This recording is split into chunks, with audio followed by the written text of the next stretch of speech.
a metaphor for your business's journey. Sometimes it feels like the course keeps changing right before your eyes. Whoa! And in order to maneuver it, you need an expert by your side. That's what Dell Technologies advisors do. They have the tech solutions you need to help you get out in front and stay ahead of the game. Whew. For advice on solutions like XPS 13 laptops powered by Intel Evo platform, call an advisor today at 877-ASK-DELL. This is a CBC podcast. Hot on the heels of her first novel, Halifax author Jane Doucette was hit with a big wave of inspiration. A comedy about a fisherman's wife opening a sex shop in Lunenburg. And hilarity ensues. Fishnets and Fantasies launches tonight. Jane Doucette is here to chat ahead of the big launch event. Jane, welcome to Main Street. Thanks so much for having me. A sex shop in Lunenburg. I'm sure that has piqued a few people's interest. Tell me more about this. Well, yeah, when I do mention the premise, usually the response is a head thrown back and laughs, so, which is good. That's the response I want. I originally came up with the idea for it in January of 2017, just as I was getting ready to head into production for my first novel. Mm-hmm. And so I kind of shelved it and said I'm going to be too busy for the next few months.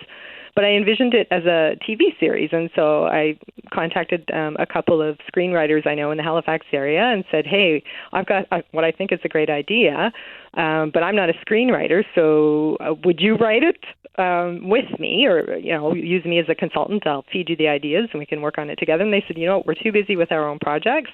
You're really going to have to write it yourself. So I borrowed Screenwriting for Dummies from the library. Uh-huh. And, it's a very different style of writing than writing a novel. And so 10 pages in, I quit. I said, this is too hard and it's going to take me forever. So I guess I'll just write it as a novel and try and sell it to the CBC. So that was how it started. Holy cow. Okay. And so tell us a bit about the story. Well, Wendy Hebb she's 59 years old. She's a yoga teacher, teaches yoga part-time in Lunenburg and makes small batch soap, sells that at the farmer's market. So she's a small-time entrepreneur, self-employed. Her husband has been a lobster fisherman for 40 years. They've been together for decades. And so he's retiring from fishing.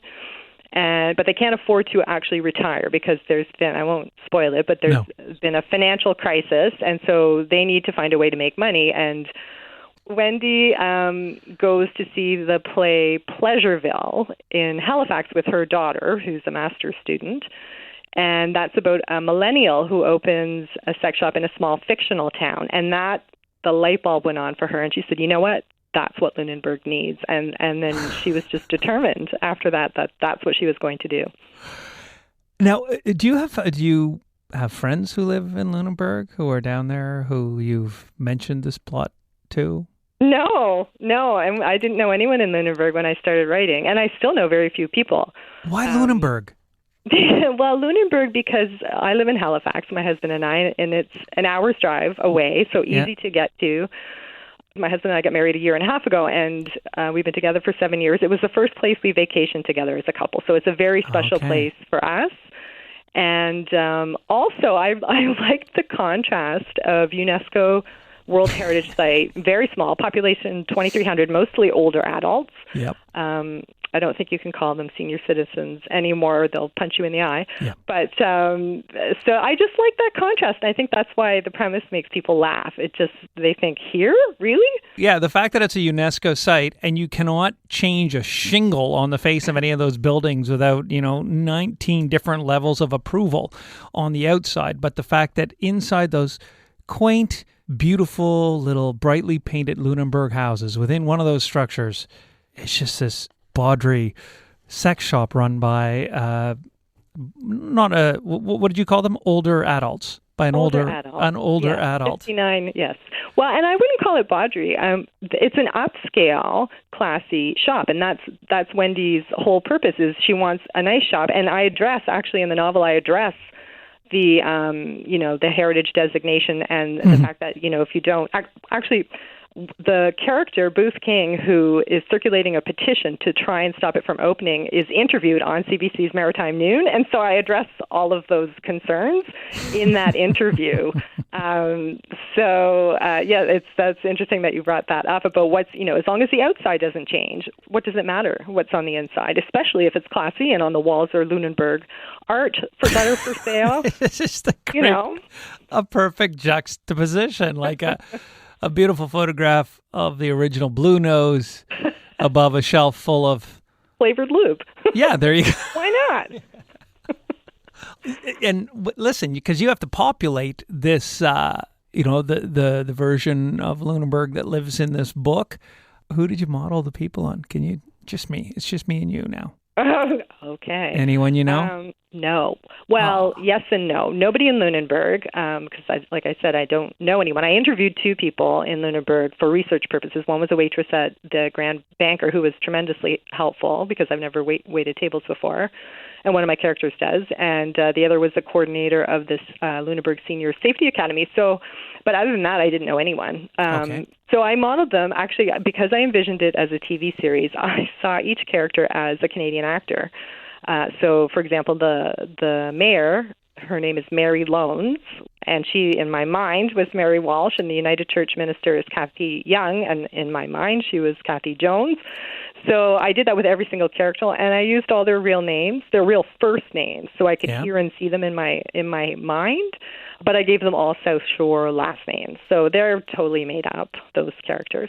Kind of, but inspired by real people. Have you mentioned to Mary Walsh and Kathy Jones that they have inspired characters in this work? Kathy is aware. Mary is not. She would be all over it, though. She would be all over this. Can I ask what the name of the what's the name of the sex shop in the book?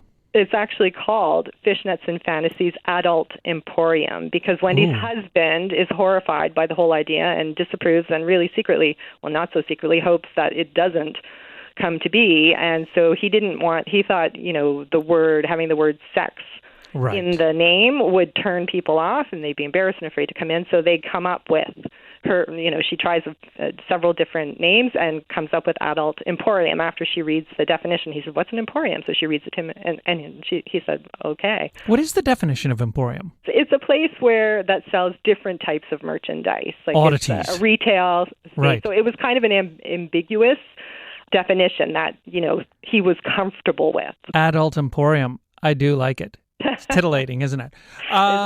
So tell us about the virtual launch that's happening tonight. It's taking place at 7 o'clock Atlantic time on Nimbus Publishing's YouTube channel. So you don't need to register or have a password. If you Googled Nimbus Publishing YouTube, you would see the link, and all you have to do is click on it at 7 o'clock.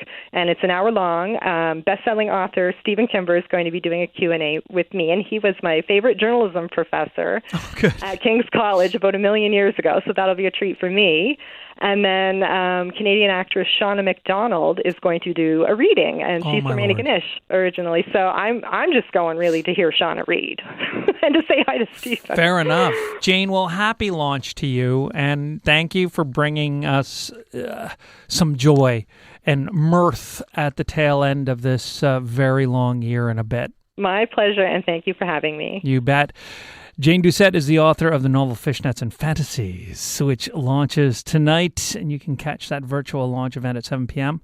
As Jane said, you just Google Nimbus YouTube, and you'll land on the Nimbus Publishing YouTube channel. See Mr. Kimber, Ms. Doucette, and Shauna MacDonald. For more CBC podcasts, go to cbc.ca/podcasts.